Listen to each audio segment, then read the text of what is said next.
राम राम, सत श्री अकाल, आदाब दोस्तों। स्वागत है आपका अपने YouTube channel history by Vinod Kashyap के अंदर। दोस्तों, इससे पहले के वीडियो के अंदर हमने 1857 की क्रांति से संबंधित कुछ बातें पढ़ी थी और उनके अंदर हमने 1857 की क्रांति के कारणों के बारे में हम जिक्र कर रहे थे।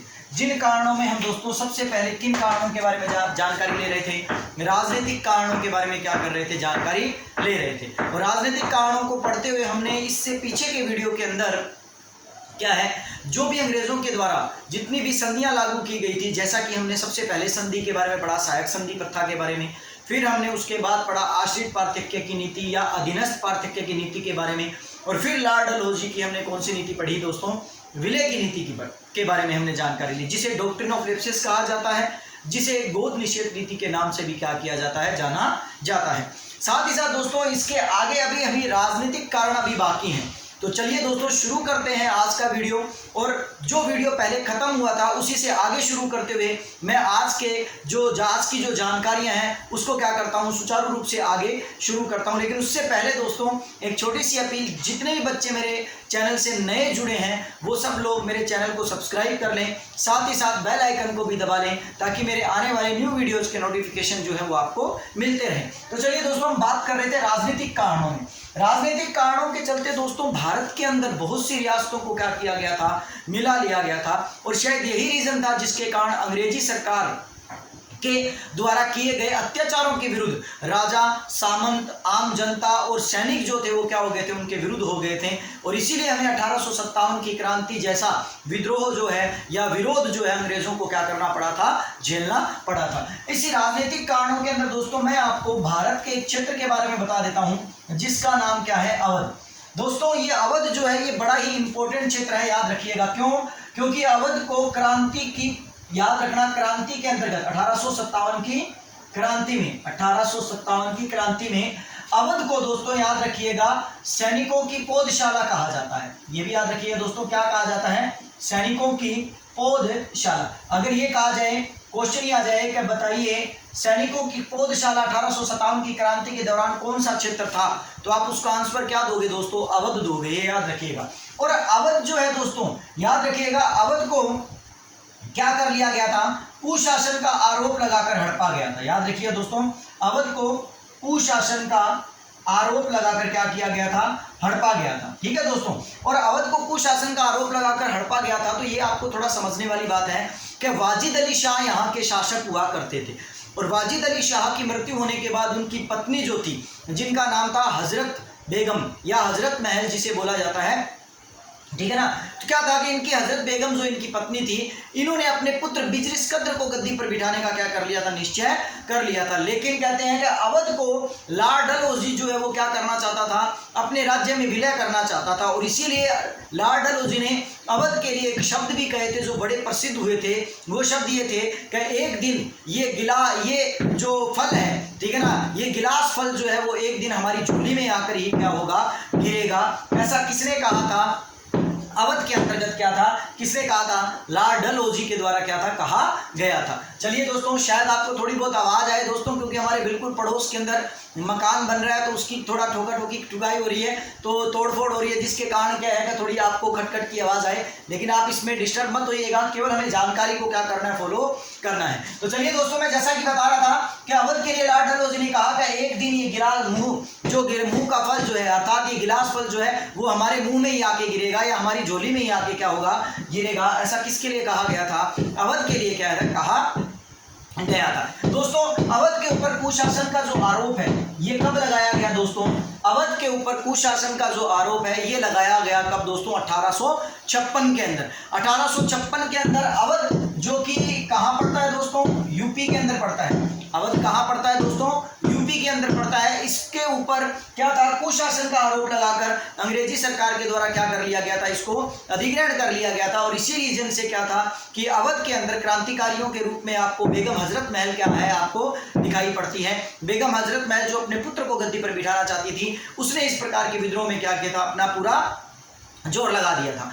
तो दोस्तों एक राजनीतिक कारण आपके पास ये भी था कि अवध जैसे 6 क्षेत्रों को उन्होंने धोखे से ले लिया था, जिसके कारण अवध के जो सैनिक थे वो अंग्रेजी सरकार के क्या हो गए थे, विरुद्ध हो गए थे। अवध की जनता जो थी वो अंग्रेजी सरकार के क्या हो गई थी, विरुद्ध हो गई थी। चलिए दोस्तों राजनीतिक कारणों में हम और कारण पढ़ते हैं। एक घटना आपको बताता हूं दोस्तों सन 1849 की, ठीक है दोस्तों, राजनीतिक कारणों में है ये 1849 के अंदर, ठीक है ना। आप जानते हो मैंने आपको बताया था दोस्तों 1848 के अंदर, ठीक है ना, लॉर्ड डलहौजी क्या हुआ था, मतलब है ना लॉर्ड गवर्नर जनरल बनकर आया था। और 1849 के अंदर याद रखिए 1849 के अंदर क्या किया था कि लॉर्ड डलहौजी ने एक घोषणा कर दी थी। और वो घोषणा क्या थी कि मुगल बादशाह की मृत्यु के बाद, ठीक है ना, याद रखना, मुगल बादशाह की मृत्यु के बाद, मतलब मुगल बादशाह कौन दोस्तों, बहादुर शाह जफर, बहादुर शाह जफर, ठीक है, मुगल बादशाह बहादुर शाह जफर की मृत्यु के बाद, ठीक है ना, क्या करना पड़ेगा, लाल किला इनको क्या करना पड़ेगा,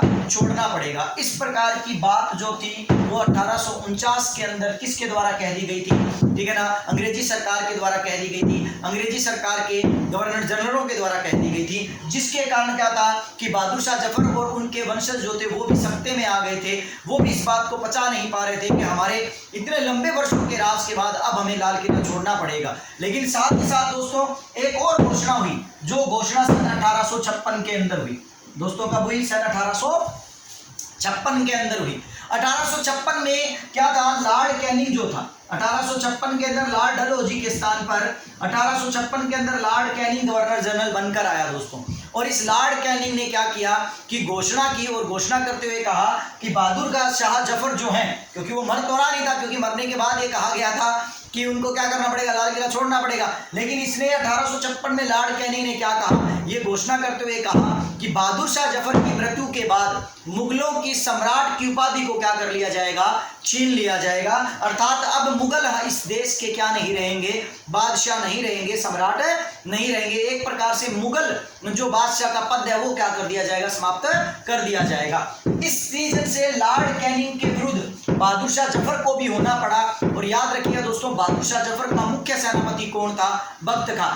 दोस्तों आप ये भी याद रखिएगा, मैं आपको जो क्रांति करवा रहा हूं और जो राजनीतिक कारण बता रहा हूं ये केवल राजस्थान से संबंधित नहीं है दोस्तों, ये क्रांति के कारण हैं जो कि भारत और राजस्थान दोनों से संबंधित है। क्योंकि हम पूरी की पूरी क्रांति कर रहे हैं और कारणों को समझ रहे हैं, तो कारणों का प्रभाव पूरे भारत पर पड़ा था। और इस पूरी भारत की क्रांति के अंदर ही केवल कहां के क्षेत्र की क्रांति की गई थी, राजस्थान की क्षेत्र की क्रांति को क्या करना है, हमने पढ़ना है। तो इसलिए मैं कारणों के रूप में आपको संपूर्ण क्या कर रहा हूं, इंडियन 1857 की क्रांति के बारे में भी क्या कर रहा हूं, जानकारी दे रहा हूं। तो चलिए दोस्तों ये थे राजनीतिक कारण, जिनके अंतर्गत क्या था कि अंग्रेजों ने इस प्रकार के राजनीतिक अधिकारों को क्या कर लिया था, अपने अधिकार में कर लिया था, बहुत से रियासतों को अपने अधिकार में कर लिया था, ठीक है ना। जिसके कारण क्या था कि बहुत से सामंत और शासक जो थे वो अंग्रेजों के क्या हो गए थे, विरुद्ध हो गए थे। तो चलिए दोस्तों सेकंड नंबर पर हम राजनीतिक कारणों के अलावा अब हम पढ़ते हैं 1857 के कुछ ऐसे कारण जिनको हम क्या बोलते हैं, प्रशासनिक कारण। याद रखिए दोस्तों जिन्हें हम क्या बोलते हैं, प्रशासनिक कारण, जो प्रशासन से जुड़े हुए, ठीक है दोस्तों, प्रशासनिक कारण। देखिए प्रशासनिक कारण क्या है दोस्तों, प्रशासनिक कारणों में सबसे इंपॉर्टेंट बात, पहली बात ये आती है कि प्रशासनिक कारणों में भारतीयों को प्रशासन में उच्च पदों से क्या कर दिया गया था, वंचित कर दिया गया था। क्यों कर दिया गया था, क्योंकि अंग्रेजों का मानना था कि भारतीय जो हैं वो क्या है, उच्च पदों के लायक नहीं है। और अंग्रेजी सरकार के जो अधिकारी हैं, जो ब्रिटेन के जो अधिकारी हैं या जो अंग्रेज जो हैं वो क्या है, श्रेष्ठ हैं। और इसीलिए भारतीय सैनिकों को उच्च पदों पर नियुक्त नहीं किया जाता था, ठीक है ना। हमारे देश के अंदर बड़े बड़े जो उच्च अधिकारियों के पद होते थे उन पर भारतीयों को नहीं क्या किया जाता था, मतलब ना आसीन किया जाता था। यही रीजन था जिसके कारण भारतीयों में एक रोष उत्पन्न हो रहा था कि हमारे देश के अंदर आकर हमारे ऊपर ये अधिकार कर रहे हैं, और हमारे ऊपर चलो अधिकार कर रहे हैं लेकिन उसके बावजूद भी उच्च पदों को प्राप्त करने में ये लोग क्या कर रहे हैं, मतलब हमारी मदद नहीं कर रहे हैं, बल्कि हमें उच्च पदों पर आने ही नहीं दे रहे हैं। इस बात को लेकर भी भारतीय लोगों के अंदर क्या था, अंग्रेजी सरकार के विरुद्ध बहुत बड़ा क्या था, क्रोध था। चलिए दूसरा कारण पढ़ते हैं। इसमें दोस्तों एक और प्रशासनिक कारण आता है। क्या आता है कि अंग्रेजी सरकार के द्वारा ऐसे नियम बनाए गए थे कि भारतीय सैनिक जो हैं वो केवल और केवल किन पदों तक पहुंच सकते थे, सूबेदार के पदों तक ही पहुंच सकते थे, और सूबेदार से ऊंचे पदों पर वो नहीं जा सकते थे, अर्थात एक साधारण सैनिक के रूप में ही रह सकते थे। इसी रीजन से भारतीय सैनिक जो थे वो बड़े ही क्या थे, नाराज थे। क्यों नाराज थे? क्योंकि वो कितना भी सूबेदार, कितना भी स्वामी भक्त बन जाए, लेकिन उसके बावजूद भी अंग्रेजी सरकार के वो इतने विश्वास पात्र नहीं हो सकते हैं कि उनको क्या किया जाए, बड़े पदों पर क्या कर दिया जाए, आसीन कर दिया जाए, उनको बड़े पद दे दिए जाए। और यही रीजन था जिसके अंदर सैनिक वर्ग जो है वो भी उनसे क्या हो गया था, नाराज हो गया था। और अब बात करते हैं दोस्तों प्रशासनिक क्षेत्र में न्यायिक क्षेत्र की। याद रखिए दोस्तों, न्यायिक क्षेत्र के अंदर भी एक बड़ी इंपॉर्टेंट बात थी कि न्यायिक क्षेत्र के अंदर भी अंग्रेज अपने आप को श्रेष्ठ मानते थे, और अंग्रेजों के ऊपर अगर किसी प्रकार का कोई भी मुकदमा चलता था तो उसे केवल एक अंग्रेज अधिकारी ही क्या करता था, देखता था। किसी भी नॉर्मल भारतीय को यह अधिकार नहीं था कि वो उनके मतलब अंग्रेजों के विरुद्ध वो क्या कर सकता है, किसी प्रकार की कोई कार्रवाई कर सकता है। और वैसे भी बड़े पदों पर भारतीय थे ही नहीं, तो कार्रवाई करने का सवाल ही नहीं उठता है दोस्तों। तो इसलिए याद रखिए ये प्रशासनिक कारण थे जिनके चलते हमारे भारतीयों के अंदर अंग्रेजी सरकार के विरुद्ध क्या हुआ, रोष उत्पन्न हुआ। चलिए नेक्स्ट हम बात करेंगे प्रशासनिक कारणों के साथ साथ दोस्तों किन कारणों की बात कर लेते हैं, सामाजिक कारणों की। ठीक है दोस्तों, समाज के अंदर ऐसे बहुत से कारण थे जिनके माध्यम से 1857 की क्रांति को क्या किया गया था, बढ़ावा दिया गया था। जैसे कि एग्जाम्पल के तौर पर हम बात करें तो क्या होगा कि अंग्रेजी सरकार के द्वारा भारत में कौन सी मशीनरियां स्थापित की जा रही थी, ईसाई मशीनरियां क्या की गई थी, स्थापित की गई थी, जिसका मतलब साफ था कि भारत के अंदर अब भारतीयों को वो किस धर्म को ग्रहण करवाएंगे, ईसाई धर्म ग्रहण करवाएंगे। जैसा कि मैंने कल आपको एक अधिनियम बताया था दोस्तों, धार्मिक, ठीक है ना, निर्योग्यता का अधिनियम। धार्मिक निर्योग्यता अधिनियम क्या था, ये भी मैंने आपको कल बताया था। ये वही नियम है जिसके अंतर्गत जो भारतीय ईसाई धर्म को ग्रहण कर लेता है तो उसको भारत में सभी सुविधाएं मुहैया करवाई जाएंगी, यहाँ तक कि उसको उसकी पुश्तैनी जायदाद भी है जो वापस दे दी जाएगी। लेकिन अगर कोई व्यक्ति ईसाई धर्म को ग्रहण नहीं करता है तो उसकी पुश्तैनी जागीर जब्त कर ली जाएगी। इस प्रकार के सामाजिक जो थे कुछ कारण ऐसे थे जिनके कारण भारतीय जनता के अंदर क्या था, अंग्रेजों के प्रति क्रोध उत्पन्न होता जा रहा था। वो क्रोध जो था वो एक 1857 की क्रांति के रूप में हमें क्या हुआ, देखने को प्राप्त हुआ। इसके अलावा समाज में हमारे यहाँ पर बहुत सी प्रथाएं थी, जिन प्रथाओं को अंग्रेजों ने कुप्रथा कहकर क्या कर दिया था, समाप्त कर दिया था। हालांकि देखा जाए तो दोस्तों ये कुप्रथाएं जो थी वो समाप्त तो होनी चाहिए थी, परंतु मुद्दा ये है कि जो चीज़ हमारे देश में चलती आ रही थी उसको यदि हम समाप्त करें तो एक अलग बात है, लेकिन बाहर से आकर अगर उसे कोई समाप्त करें तो इसका मतलब स्पष्ट है कि वो हमारे रीति रिवाजों से क्या कर रहा है, छेड़छाड़ कर रहा है। और यही रीजन था कि जिसके कारण हमारे भारत में चलने वाली सती प्रथा नामक जो कुप्रथा थी उस प्रथा को अंग्रेजों के द्वारा समाप्त किया गया। लेकिन ये सती प्रथा राजपूतों में एक प्रथा के रूप में प्रचलन में थी, इसलिए राजपूत जो है वो अंग्रेजों के क्या हो गए, विपरीत हो गए। आम जनता जो राजपूतों की थी और अन्य लोगों की थी वो क्या हो गई, उनके विपरीत हो गई। प्राचीन काल में बहुत से बाल विवाह करवाए जाते थे, हालांकि ये कुप्रथा थी, लेकिन कहते हैं कि अंग्रेजों ने इस पर जब रोक लगा दी तो हमारी जनता जो है वो इनके क्या हो गई, विरुद्ध हो गई। और साथ ही साथ सबसे बड़ी बात ये कि अंग्रेजों के द्वारा एक कानून लगाया गया, जो कानून क्या था, पुनः विधवा विवाह का, अर्थात विधवा विवाह का। कहते हैं कि पुनः विधवा महिला जो थी वो विवाह कर सकती थी, लेकिन हमारे हिंदू समाज के अंदर या हमारे भारत के अंदर विधवाओं को पुनः विवाह की अनुमति नहीं थी। इस प्रकार हम कह सकते हैं कि सामाजिक सुधारों ने भी 1857 के अंदर अंग्रेजों के विरुद्ध एक बहुत बड़े तबके को क्या कर दिया था, खड़ा कर दिया था।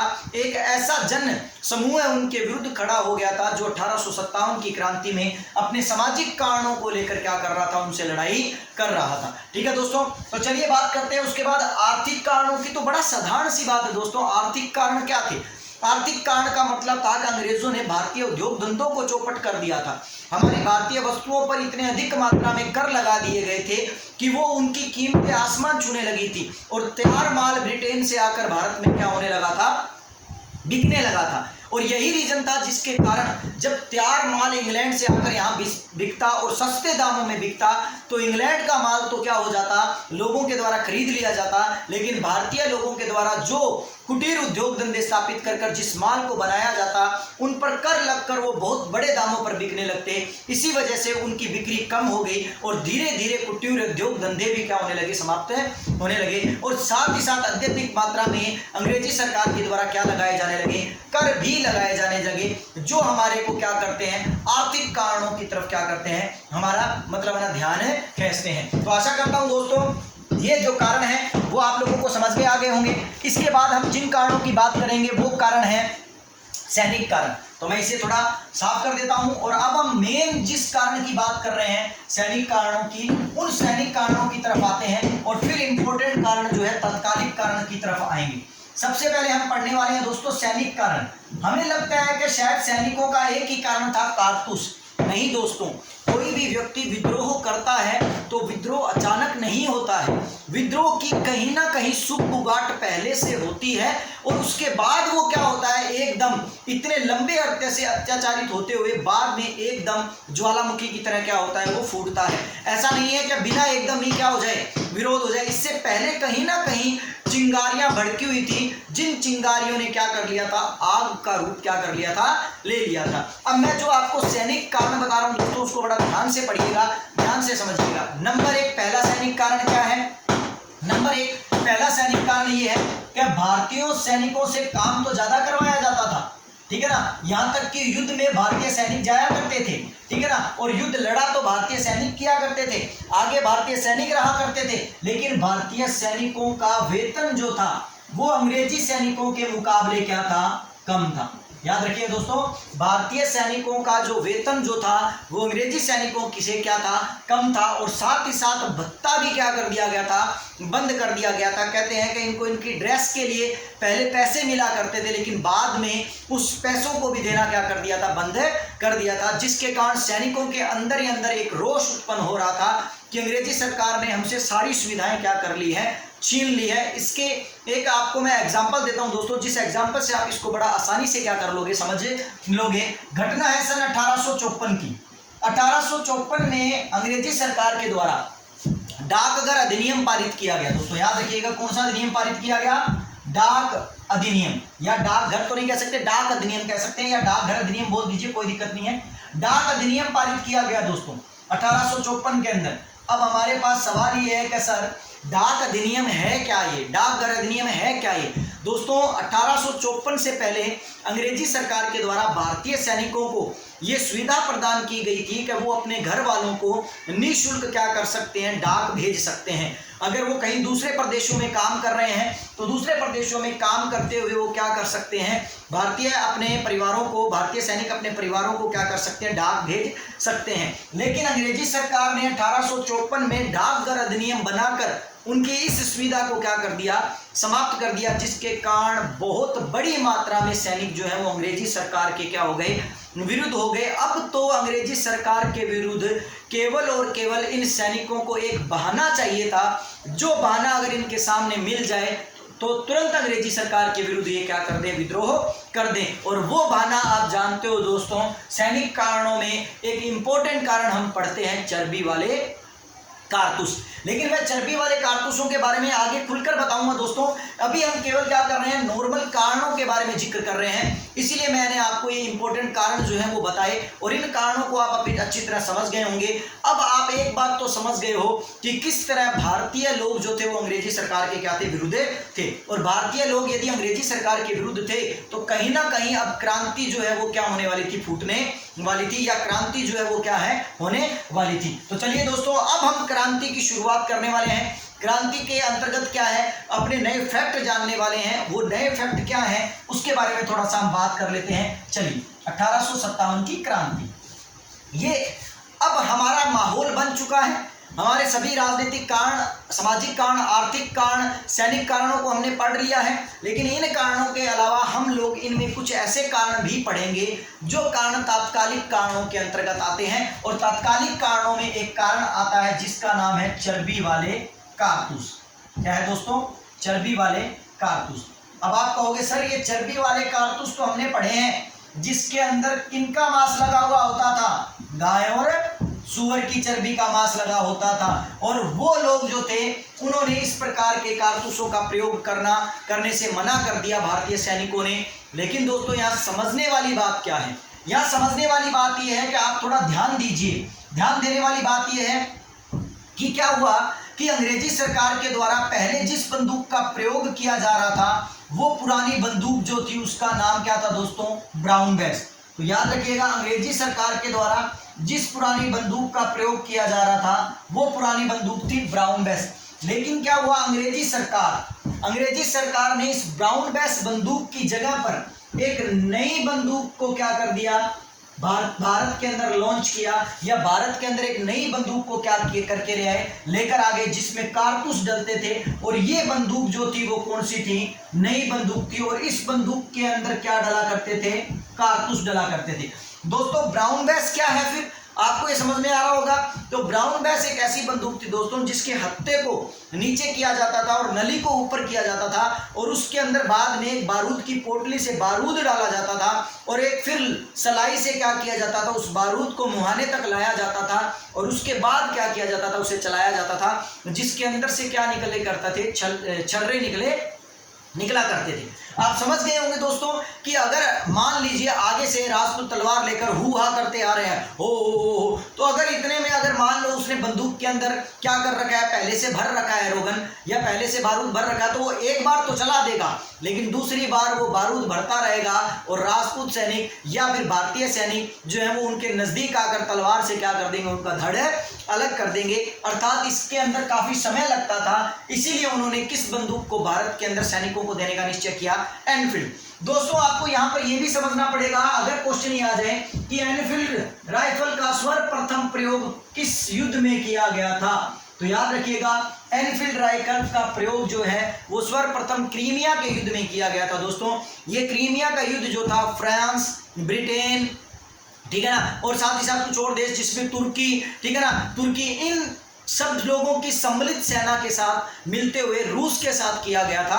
और ये केवल एक मतलब ना विवादास्पद युद्ध था दोस्तों, इसका कोई रिजल्ट नहीं निकला था, लेकिन मुद्दा ये है कि ये जो देश थे वो रूस की तानाशाही से परेशान आ चुके थे, और इसीलिए क्या था, इन्होंने तुर्की को क्या किया था, मतलब अपना सहयोग दिया था। और ब्रिटेन जो था, ब्रिटेन ने इस युद्ध में, क्रीमिया के युद्ध में किस बंदूक का इस्तेमाल करवाया था, एनफील्ड का इस्तेमाल करवाया था, जिसके रिजल्ट बहुत अच्छे मिले। और उन्हीं रिजल्टों के कारण हमारे देश के अंदर पुरानी बंदूकों को हटाकर कौन सी बंदूकें लाना का निश्चय कर लिया, एनफील्ड बंदूकें लाने का क्या कर लिया, निश्चय कर लिया। चलिए दोस्तों अब एक चीज और बता देता हूं यहां पर, बड़ी इंपॉर्टेंट बात, कि एनफील्ड राइफलें तो आ गई, लेकिन एनफील्ड राइफलों में जो कारतूस डलते थे, उन कारतूस के अंदर कहा जाने लगा, एक अफवाह फैल गई कि एनफील्ड राइफल के अंदर जो कारतूस डलते हैं, उन कारतूस के ऊपरी मुहाने पर, ठीक है ना, क्या किया जाता है, एक चमड़ी की नुमा एक चीज लगाई जाती है, जिसको भारतीय सैनिकों को मुंह से छील कर क्या करना पड़ता था, कारतूस को बंदूक में डालना पड़ता था। और कहते हैं कि उसके ऊपर गाय और सुअर की चर्बी लगी हुई थी, जिसके कारण गाय का मांस मुंह में लेने के कारण हिंदू का धर्म भ्रष्ट, और सुअर का मांस मुंह में लेने के कारण मुस्लिम का धर्म भ्रष्ट हो जाएगा। ये अफवाह इतनी भयंकर कदर फैली दोस्तों कि हमारे भारतीय सैनिकों ने इस बंदूक का इस्तेमाल करने से क्या कर दिया, मना कर दिया। लेकिन यहाँ क्वेश्चन ये आता है दोस्तों कि एनफील्ड राइफल की बंदूकों के जो कारतूस थे वो भारत में कहाँ बनाए जाते थे, बड़ी इंपॉर्टेंट चीज है दोस्तों, याद रखिएगा कि एनफील्ड राइफल के जो कारतूस थे वो भारत में कहाँ बनाए जाते थे। तो आपको याद रखना है दोस्तों कि बंगाल में एनफील्ड राइफल के भारत के अंदर क्या किए जाते थे, कारतूस बनाए जाते थे। तो बंगाल में कारतूसों का निर्माण किया जाता था दोस्तों इस एनफील्ड राइफल का। तो इसलिए याद रखना, वहीं से वो अफवाह क्या हुई थी, हमारे सामने उड़कर आई थी। ठीक है दोस्तों, चलिए नेक्स्ट बात करेंगे। और एक चीज, और 1857 के विद्रोह में, भारतीय विद्रोह के अंदर हम बात करें तो 1857 के विद्रोह में भारत में सर्वाधिक सैनिकों ने अगर कहीं से भाग लिया है तो दोस्तों मैंने आपको पहले भी एक क्षेत्र बताया था, जिस क्षेत्र का नाम क्या था, अवध। और इसीलिए अवध को सैनिकों की क्या कहा जाता है, पोधशाला कहा जाता है। तो ये था दोस्तों तत्कालिक कारण, जिसके कारण के कारण, ठीक है ना, क्या हुआ कि भारतीय सैनिकों ने अंग्रेजी सरकार की इस राइफल को इस्तेमाल करने से मना कर दिया। और वो बंदूकें जो अंग्रेजी सरकार ने भारतीय सैनिकों को विद्रोहों को दबाने के लिए दी थी, वही बंदूकें अब किसके समक्ष आकर खड़ी हो गई, अंग्रेजों के समक्ष आकर खड़ी हो गई। और अंग्रेजों को क्या करना पड़ा, इन्हीं राइफलों का विरोध क्या करना पड़ा, सहना पड़ा। इसका स्क्रीनशॉट लेना चाहें तो दोस्तों आप स्क्रीनशॉट ले सकते हैं, ताकि मैं आगे की क्रिया जो है वो आपको क्या करूं, सुचारू रूप से करता हूं। चलिए दोस्तों अब हम बात करेंगे यहां पर कि ये तो चलो हमारे पास तत्कालिक कारण हो गया दोस्तों।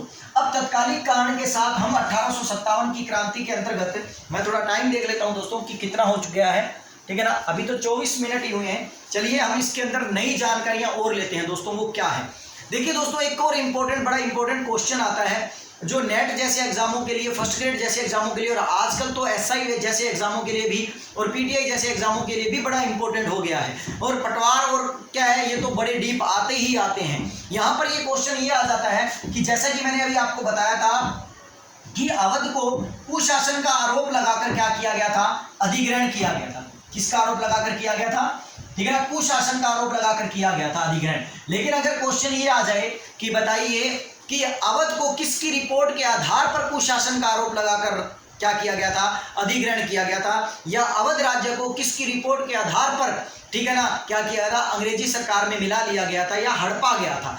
तो दोस्तों यहाँ पर याद रखिएगा, अवध के ऊपर रिपोर्ट देने वाला जो बंदा था उसका नाम था जेम्स आउटरम, ठीक है ना दोस्तों, मतलब उसका नाम, जो जिस व्यक्ति की बात कर रहे हैं उसका नाम था आउटरम, ठीक है ना, जेम्स आउटरम। जेम्स आउटरम ने एक रिपोर्ट सौंपी थी दोस्तों, जिस रिपोर्ट के अंदर उसने ये बताया था कि अवध का शासन जो है वो ढंग से सुचारू रूप से चलाया नहीं जा रहा है और अवध के अंदर कुशासन है, और इसीलिए अंग्रेजी सरकार के अंदर जेम्स आउटरम की रिपोर्ट के आधार पर अवध को क्या कर लिया गया था, अंग्रेजी साम्राज्य में मिला लिया गया था। चलिए दोस्तों, अब आप ये बात तो समझ गए होंगे, भारतीय राजा, ठीक है ना, भारतीय जनता, भारतीय सामंत अंग्रेजों की इन सब नीतियों से क्या थे, परेशान थे, और इन्होंने परेशान होकर ही विद्रोह का क्या चुना था, रास्ता चुना था, और विद्रोह करने का क्या किया था, निर्णय किया था। लेकिन दोस्तों यहाँ पर सवाल यहाँ उठ जाता है कि यदि इन्होंने विद्रोह करने का निश्चय किया तो इस विद्रोह की योजना कहाँ बनी। तो यहाँ पर हम आज यही पढ़ने वाले हैं कि क्रांति की जो है योजना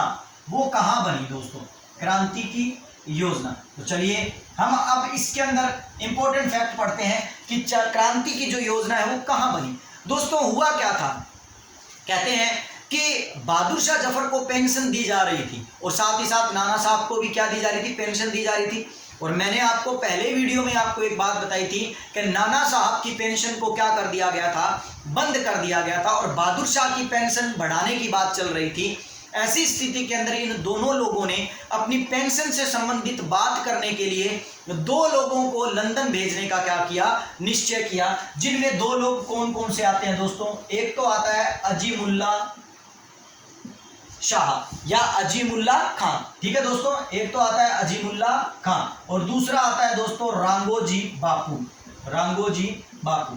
देखिए दोस्तों, अजीमुल्ला खां और रांगोजी बापू, इन दो व्यक्तियों को नाना साहब ने लंदन भेजने का निश्चय किया। यहां पर यह भी बता दूं दोस्तों, रांगोजी बापू जो है, अजीमुल्ला खां तो एक क्रांतिकारी है, या ये कह सकते हैं कि अंग्रेजों के लिए विद्रोही है और वैसे एक इंपॉर्टेंट नेता है, लेकिन कहते हैं रांगोजी बापू जो है वो सतारा का अपदस्थ प्रधानमंत्री था दोस्तों, जिसको गद्दी से क्या कर दिया गया था, हटा दिया गया था। इन दोनों को कहाँ भेजा गया दोस्तों, इन दोनों को लंदन भेजा गया। और कहते हैं जब इनको लंदन भेजा गया उस वक्त क्या था, क्रीमिया के युद्ध की घटनाएं चल रही थी, और क्रीमिया के युद्ध की घटनाएं चल रही थी तो अजीमुल्ला खां और रांगोजी बापू ने वहीं पर इस तरह के विरोध को देखते हुए, उनके वहां के वातावरण को देखते हुए, लोगों के अधिकारों को देखते हुए उन्होंने वहीं पर लंदन में एक योजना बनाई और कहा कि अब हमें भी अंग्रेजी सरकार के विरुद्ध एक प्रकार से क्या करनी चाहिए, क्रांति करनी चाहिए। तो याद रखना दोस्तों, इस योजना को, क्रांति की योजना जो है वो कहाँ बनी, लंदन में बनी। लेकिन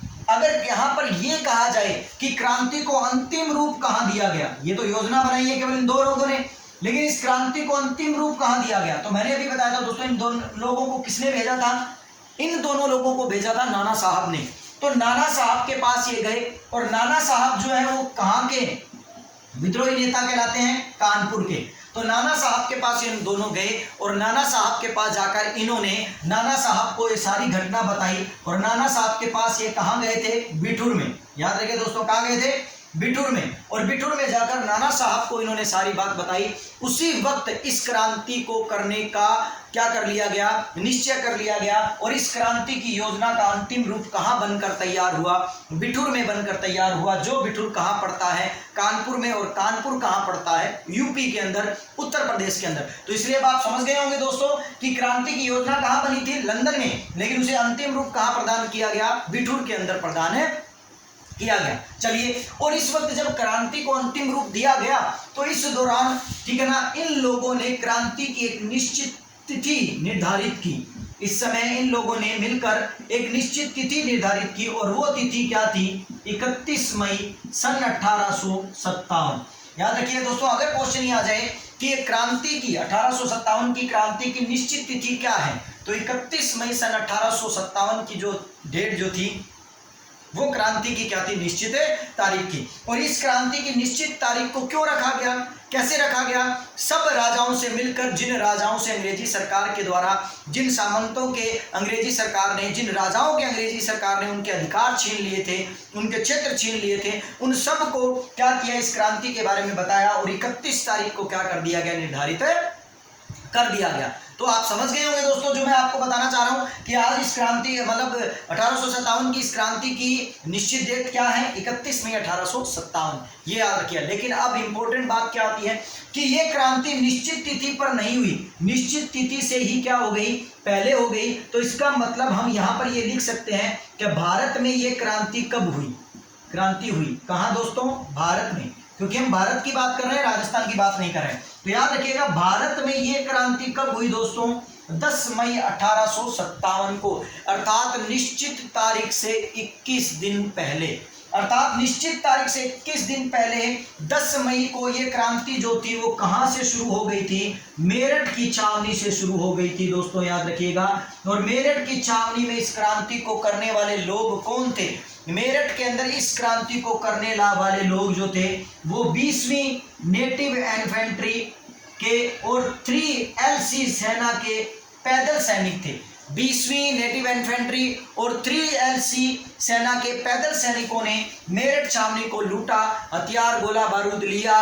10 मई को उन्होंने वो सारा कुछ लूट लाट कर 18 मई तक वो कहाँ चले गए, दिल्ली आ गए। इसका मतलब स्पष्ट था कि क्रांति होनी 31 तारीख को चाहिए थी, लेकिन क्रांति कब हो गई, 10 मई को हो गई। इसीलिए शायद यही रीजन था कि इस क्रांति को दबाने में अंग्रेजों को क्या हुआ, ज्यादा वक्त नहीं लगा। लेकिन हम इस कारणों को, इन परिणामों को और इन कारणों को हम बाद में पढ़ेंगे कि ये क्रांति क्यों दबा दी गई। लेकिन दोनों डेटों को याद रखिए दोस्तों, पहली निश्चित तारीख है 31 मई और जब बाद में भारत में क्रांति हुई तो वो कौन सी तारीख है, 10 मई।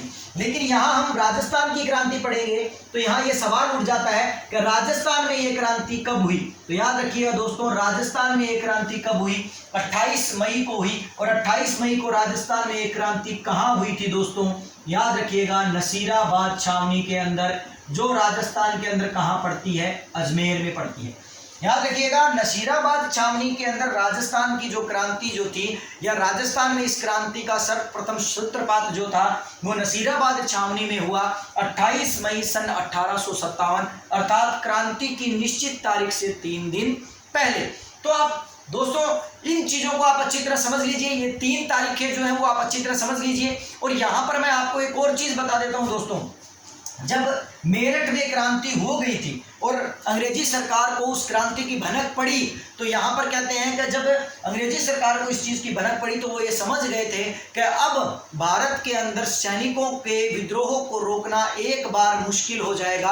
अब संपूर्ण सैनिक जो है भारतीय वो अंग्रेजी सरकार के विरुद्ध क्या हो जाएंगे, खड़े हो जाएंगे। तो इसलिए यहाँ पर एक बहुत बड़ा मतलब है ना वाक्य, एक बहुत बड़ी कोटेशन जो है दोस्तों मेरठ की छावनी के लिए आगे चलकर, ठीक है ना, SN सेन ने दी थी, सुरेंद्र नाथ सेन ने दी थी। वो कोटेशन मैं आपको बताना चाहूंगा, वो कोटेशन क्या है, ताकि आप इस तरह की कोटेशन याद कर लें। और इस प्रकार के कई बार क्वेश्चन आ जाते हैं कि ये कथन किसने कहा।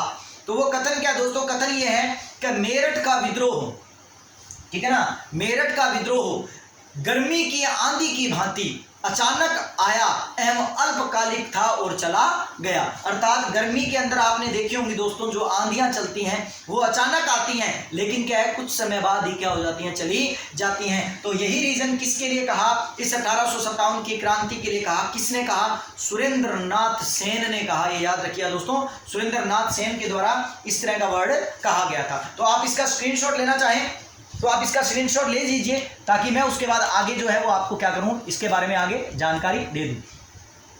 चलिए दोस्तों नेक्स्ट हम बात करेंगे कि ये मैं साफ कर देता हूं, नेक्स्ट हम बात करेंगे राजस्थान के अंदर इस क्रांति का क्या प्रभाव पड़ा और किस तरह इस क्रांति के कुछ प्रतीक चिन्ह बीजे थे और किस तरह इस क्रांति की प्रथम घटना जो है वो हमें हमारे को देखने को प्राप्त हुई। तो चलिए दोस्तों मैं सबसे पहले क्रांति के प्रतीक चिन्हों के बारे में आपको बता देता हूं कि विद्रोहियों ने क्रांति के करने के कुछ प्रतीक चिन्हों को भी क्या किया था, मतलब रखा था, जिसमें एक चिन्ह क्या था, रोटी, और दूसरा चिन्ह क्या था, कमल का फूल। दोस्तों ये लगभग सभी बता देते हैं कि क्या था, रोटी और कमल का फूल 1857 की क्रांति का क्या था, चिन्ह था। लेकिन दोस्तों ये फैक्ट बड़ा इंपॉर्टेंट है कि ये प्रतीक चिन्ह दिए किसने। यहां पर ये क्वेश्चन बड़ा समझने वाला है दोस्तों। याद रखिए दोस्तों, जब इस क्रांति की योजना किसके द्वारा बनाई गई थी, नाना साहेब के द्वारा बनाई गई थी, तब आपको ये समझना पड़ेगा कि ये क्रांति के चिन्ह जो हैं, ये चिन्ह भी नाना साहब के गुरु ने नाना साहब को दिए थे।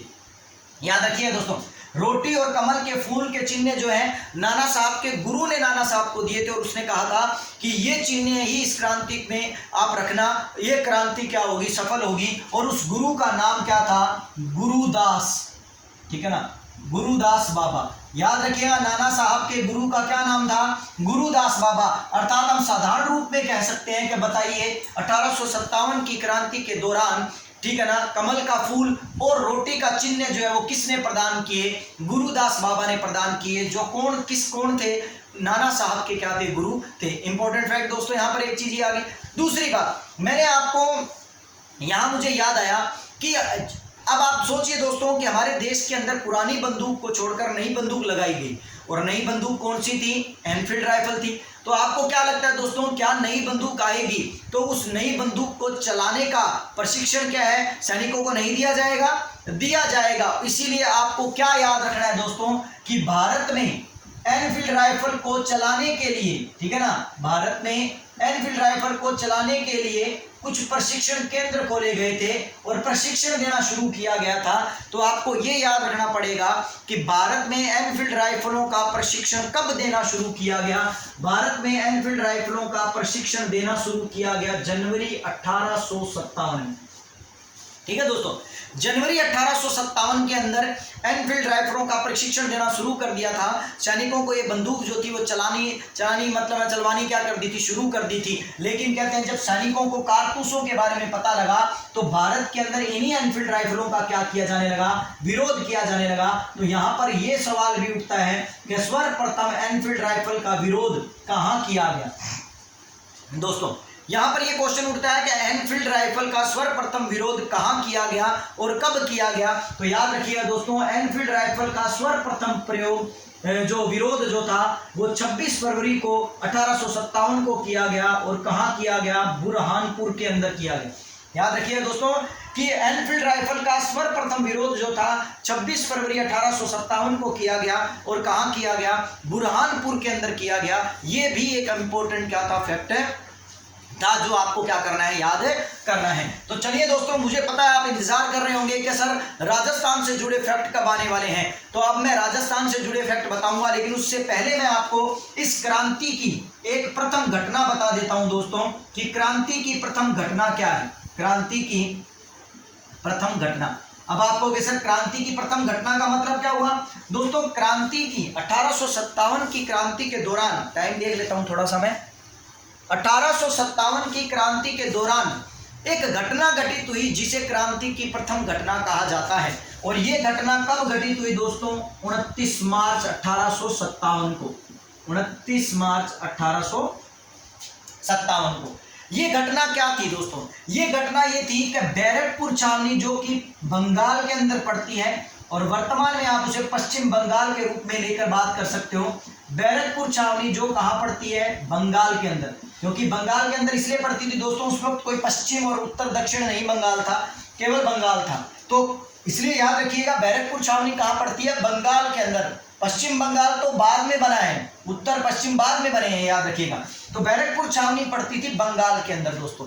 और इस बैरकपुर छावनी के अंदर एक रेजिमेंट थी जिसका नाम था 34वीं रेजिमेंट, मतलब नेटिव इन्फेंट्री। और इस 34वीं रेजिमेंट के अंदर दो सैनिक थे दोस्तों, जिनमें एक का नाम था मंगल पांडे, ठीक है, और एक का नाम था दोस्तों ईश्वर पांडे।